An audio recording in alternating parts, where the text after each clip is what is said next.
The House Ways and Means Committee has recently released the details of the new tax bill, the extension of the Tax Cuts and Jobs Act of 2017. And there are quite a few things in there extending many of the provisions currently in the Tax Cuts and Jobs Act.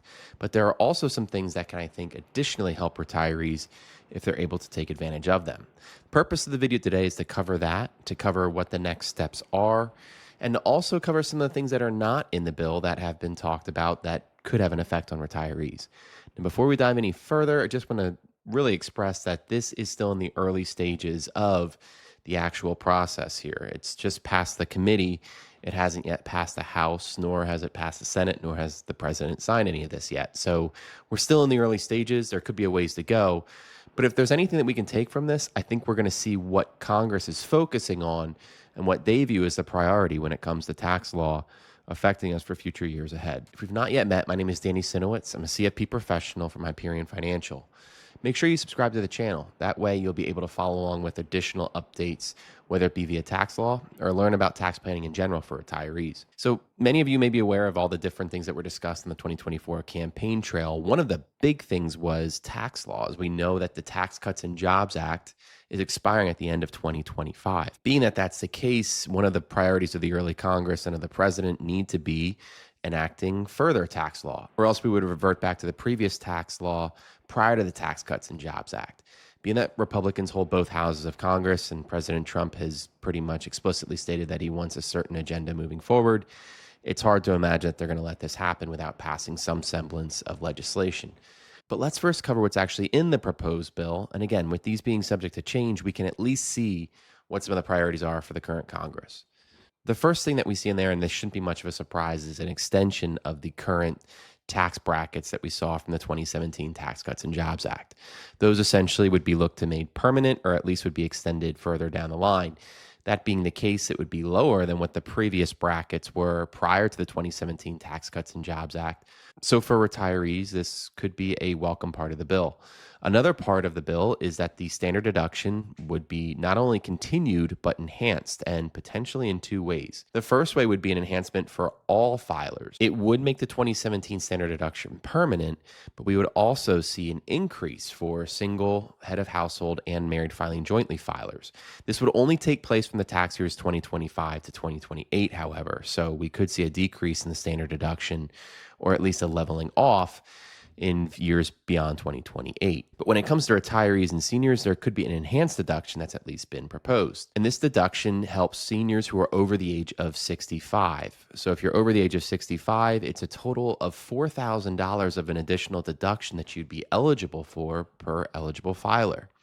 There are criteria, though, that need to be in place. The first one being that single filers must have a modified adjusted gross income under $75,000, and married filing jointly filers must be under $150,000. Now, this would be available both to those who itemize or take advantage of the standard deduction, but similar to the enhanced standard deduction for all filers, this would only go until 2028. Now, there is talk of making this, though, happen between the tax years 2025 through 2028, so the planning could start as early as this year if you are under those thresholds. There's also the car loan interest deduction that's been discussed, and there's probably going to be more details that are going to come out on this one. But from tax years 2024 to 2029, you may have deductible car loan interest. So if you're a retiree and you're currently carrying a loan, this could be something that affects you. Another deduction that could be of interest for retirees is a reintroduction of the charitable contribution deduction that you'd be able to make. You may remember back in 2020, during the CARES Act that took place, the large piece of legislation, it did allow for some level of charitable contribution to be written off that wasn't necessarily itemized. This is similar to what is appearing to be in the current legislation that could allow for standard deduction filers to take advantage of a charitable contribution and be able to deduct those in addition to taking the standard deduction. Now, it is currently a small amount, $150 per single filers and $300 for married filing jointly filers. But again, something that could be considered if you're planning to contribute to charity, or if you have contributed to charity and you've not experienced any type of tax break for it. One of the things that I think is also going to benefit more wealthy retirees and even those that are approaching this number is the estate tax exemption. So in 2017, the estate tax exemption was increased significantly. It was doubled.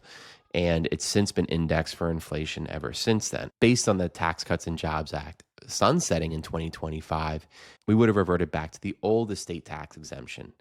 That doesn't appear to be the case, as it looks like the enhanced estate tax exemption is essentially being made permanent and is actually going to continue to have inflation increases with it.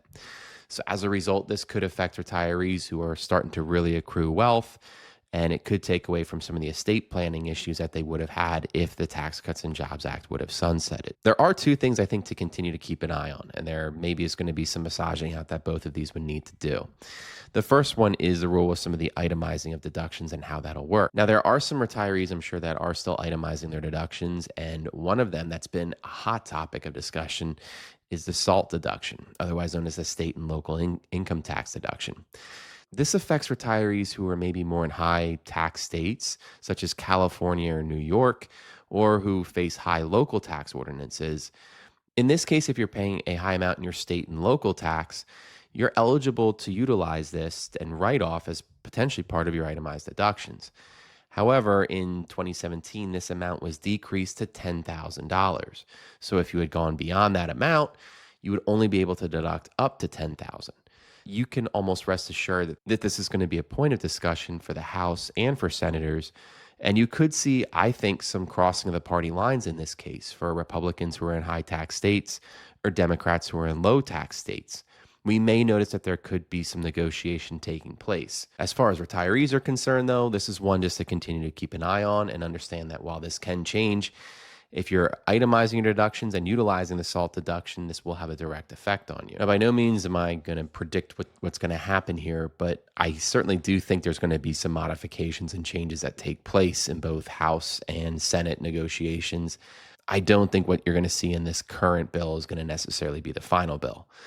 There are a couple of things that aren't included in here that have been discussed as well. And especially for retirees, no tax on Social Security.